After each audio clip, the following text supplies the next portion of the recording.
So hero to me means someone who goes out of their way to do like a good act that doesn't just like benefit them but the community and the world. Like it doesn't have to be a huge act, it could just be something that affects the world and community in a positive way.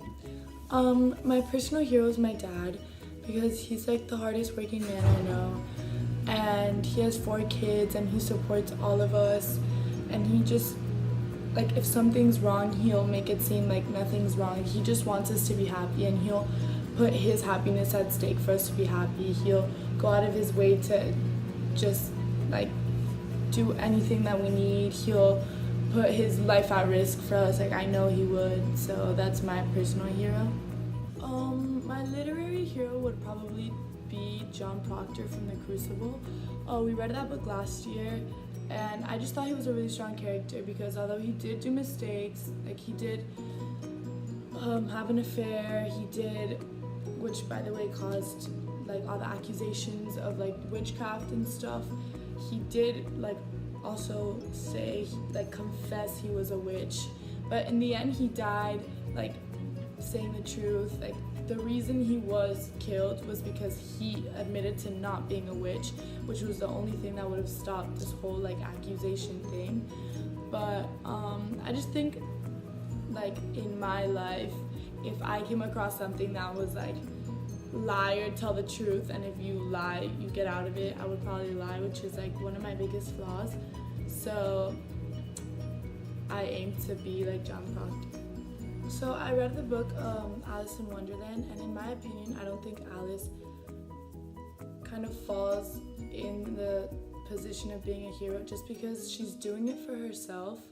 She's not really like she's trying to get out of this for herself, and when she does come across obstacles and she does like figure out how to solve them, it's like all for herself. So I think it's kind of selfish, but I mean, I wouldn't call her a hero, I don't know. So this question is there something the character could have done that would have made them more heroic in your eyes? And I mean, I just feel like the entire situation was like, I feel like the story is just not a heroic story, so no, but yeah. The cards were probably honestly more heroic than Alice just because they were doing something for the community. They were painting the roses, which is just like, it's a small act, but it benefits the community. Like, yeah, obviously they like to see it being pretty, but it's mostly for other people, not themselves.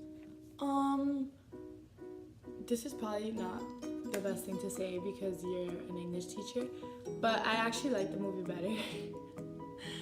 But it was cool to read the book just because I knew I had watched the movie like a lot of times before, so I kind of knew what was going on like within every scene. Like I knew what to picture in my head, which sometimes when I'm reading books like I struggle to do so.